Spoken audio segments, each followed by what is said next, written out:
So Josh and I really like to climb, and our incredible guide said that this is basically an adult playground today, so have at it. Look at this view.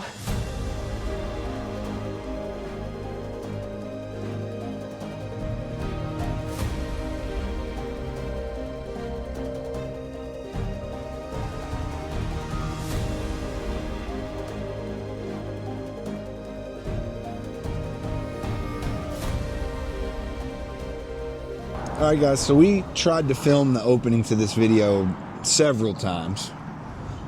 However, we continued to be at a loss for words. Seriously. White Pocket was absolutely, it blew our expectations out of the water, especially mine. Josh didn't know what to expect, but I've known for a little bit and researched it, and it blew our expectations out of the water. And I thought I didn't know what White Pocket was, because I'd never heard of it. I was wrong. I've seen it. It's a background that will pop up on your Microsoft computer. And it's beautiful. It is beautiful in person. And I will be honest, what made White Pocket so much better, honestly, was the fact that we used Dreamland Safari Tours for it, because Ben was the best guide. He checked every box that you would want with a guide for a trip like this. So we were discussing it, and we want to give you the top 5 reasons we think that you should use Dreamland Safari Tours if you want to go somewhere like White Pocket, the Wave, or some of those most popular places near Kanab here in Utah. The first thing, their tours seem to be much longer. When we arrived there were groups that got there at the same time, or some even after us, and we left White Pocket after them. Yeah. And I mean well after them for the most part.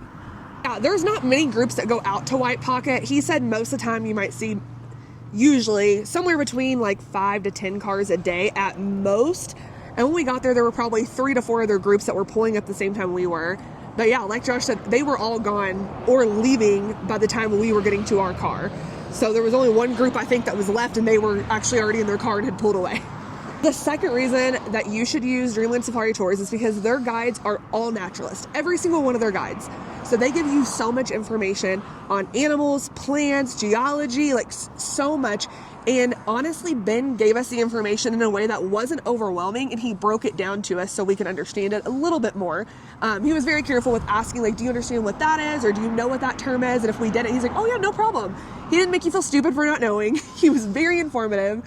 There were even stops we made along the way to check out other things, and it was just a wealth of knowledge. And like she said, from everything from the plants to the native history to trails that we weren't even hiking today, to canyons that we didn't touch today, whether it be the flood opportunities for certain canyons, different things, like every tip and trick you could think of that you would need for anything you wanted to do around here. Yeah. If you're someone who likes to soak in a lot of knowledge about something, that's something you would love about using them, because you get so much knowledge. You don't get to just see these pretty formations and these rocks and just this beautiful picture that's in front of you, but you get to learn about how it happened, how it was made, why it looks like this, why certain rocks are there, why there's certain pebbles on the ground. For us, we're the type of people that we go to the zoo and there's a zookeeper there talking about rhinos, and we'll stand there for 45 minutes to learn about rhinos. Now, I will say, while she said it's not overwhelming, it wasn't, but my information retention is not always the best personally, so it doesn't mean I remember everything you say anyways. That's a me problem though. But there were many times today that I heard Josh say, oh wow, oh wow. I will ask every question, and I'm certainly actually intrigued. Yes. I played 8 years of semi-pro football though. I blame CTE. So another reason would be many of the guides are wilderness first responders. And if you don't know what that means, they're basically like paramedics, but they can handle everything that nature or beast will throw at you while you're out in the desert. And he even went into detail on some, he's been on some rescue missions for people that have been stuck in the canyons, whether it be floods, giving us, again, all the advice on how to avoid those scenarios and not need the help or reduce the risk of said scenarios. Yeah, and it's like there's certain things that I didn't know about the desert or the canyons that were dangerous, things that you didn't know that if it rained 60 miles away in Bryce, it could flood out a canyon 60 miles in the opposite direction. 30 minutes later. And so he was just a wealth of knowledge with that, and kind of talking us through, if you're going to go to that path, just be careful. Pointing things out along the way, but making sure we were informed too. One who is new to hiking in the desert, this was my first time coming to Utah or Arizona or anywhere in this area. It was very reassuring to me that if something went wrong, we had someone there who knew what they were doing. Because while I looked at pictures of White Pocket, I didn't know what it was going to be like to get there. And the road was rough, very rough, and not something I would have wanted to do alone. And again, she planned this trip as a surprise for me, so I wasn't aware of all the communication prior. However, he even remembered from her communicating with him that she had POTS prior to the trip and was knowledgeable, at least to some degree, on that and how to handle and what we should and shouldn't do as well. Yeah, because Josh made a comment about with her condition, and he said, oh yeah, you have POTS. And so he was already up to speed on what was going on from when I first filled out paperwork with them, which is absolutely incredible. All right, so number 4 would be leave no trace. If you're not familiar exactly what I mean by that, we are going and hiking these beautiful natural occurring parts of nature here, right? Mm-hmm. So what we don't want to do is ruin them to where they can't be presented to other people the same way, right? So leave no trace would be leaving no evidence that you were there. That's everything from not leaving trash behind, from how to navigate the white pockets there so that you don't break the rocks.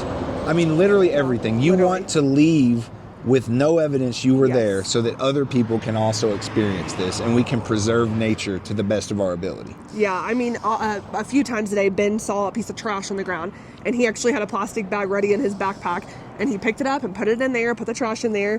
Like you said, there were areas that we had to walk that you could tell, if you stepped on that area of the rock, it was going to break off, little crumbles. And he was like, hey guys, just please be mindful, make sure you're not stepping on that.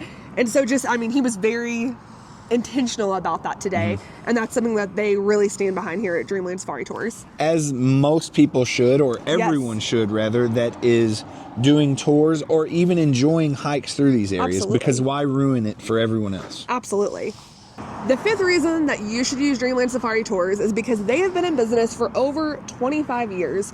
There are many other tour companies in this area, but they have the most experience. There's 25 years there, so they take all of that knowledge and expertise and they give it right back to you for your trip.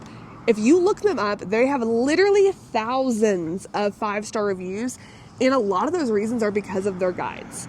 Their guides are what make the trips. I mean, obviously we couldn't do it without them. This is not something Josh nor I would have wanted to do on our own. I do not recommend trying to do it without a guide. No, I mean, the roads to get there, I'm saying they're dangerous in a sense that you will get stuck if you do not have the right vehicle, proper equipment, or plan. And you're not going to have cell service. No. I mean, if other people show up, maybe someone figures out you're there and can help, but why risk that? He even referenced that in 2020, many people tried to go out to White Pockets and were stuck for days on roads because there was no service and they didn't bring the proper equipment or vehicle, and they couldn't go through the sand or the dirt roads and they got stuck. So that is another reason to book a tour guide. Even if you think you could do it yourself, it's just so much easier to have someone there to help you who knows what they're doing. So let's talk about where we actually went. We went to White Pocket. Or White Pockets. White Pockets. So either way, you could use both, and he said you're technically not wrong. All the signs say White Pocket, but the ranchers out there call it White Pockets. And I feel like they're right because they're the ranchers there, one. Yes. And two, it's not a single pocket. There are many pockets. Many pockets. Many pockets. So many. White Pockets was the place that literally kept on giving. And I mean that in the best way. You would think that you saw something so cool, and then you turn a corner over another little area. And you're in a different world. Different world. I feel like I've been to Mars. I feel like I've been to the moon. I feel like I've scaled a dragon fossil. It's, literally absolutely incredible. And there's so much to explore and do. We spent between 3 to 4 hours out there, and we could have spent so much more time, but at the same time, he kind of showed us a little bit of everything too, which was so nice. We got to climb up really high rocks and scale them, and we also got to go through little tiny areas and climb up in little holes that... Honestly, I'm running out of words to describe. It was literally otherworldly. I may have already said that, but again, think Mars, the moon, Earth. You have views of the mountains around there as well. It's not just the pockets that you're going to see. Yeah. It is phenomenal.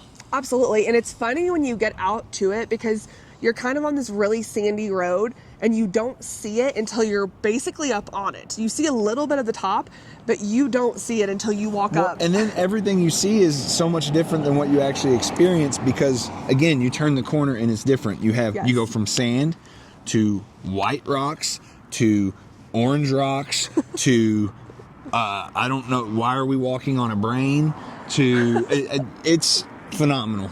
It is phenomenal. It is. It's definitely a must see, and I do feel like from what he said and from what I've heard from other people in the area, it's kind of a missed spot for a lot of people. They don't realize it exists, and a lot of people choose to go to the Wave. The Wave is a great place, but it's pretty similar. We've not been there, but from his explanation, it is very similar, and the Wave is also by permit only. Yes. So, and I think he said only 20 permits per day go out for the Wave, I believe if that's I what he remember said. correctly. So I believe he said it's one of the hardest permits you could ever get. Yes. At Dreamland Safari Tours, they actually have something called the Wave Conditional Tour, and they apply for the Wave and South Coyote Butte permits for the daily lottery on behalf of the guest. But if they don't get either one, they actually take you to an amazing alternate location, which is most of the time White Pocket, they said. But they can default to other tours too. So, like he said, it's really hard to get the permits. There's a chance you'll end up at White Pocket anyway, but, I mean, it doesn't feel like a loss. No, it certainly didn't. Absolutely not. Because although the Wave needs a permit, White Pocket does not. It does not need a permit, but like we said, we suggest using a guide. I do suggest a guide. You do not need a permit, but please use a guide. So now that we've told you about White Pocket, we've probably shown a few clips in here. We're going to go ahead and finish this up. You don't want to listen to us talk. So we're going to finish this up with some more videos from everything we saw there and play a little music for you.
So again, we highly recommend Dreamland Safari Tours. I'm going to put a link for them in the description, and we'll also have a link for them on our Instagram page and our highlights.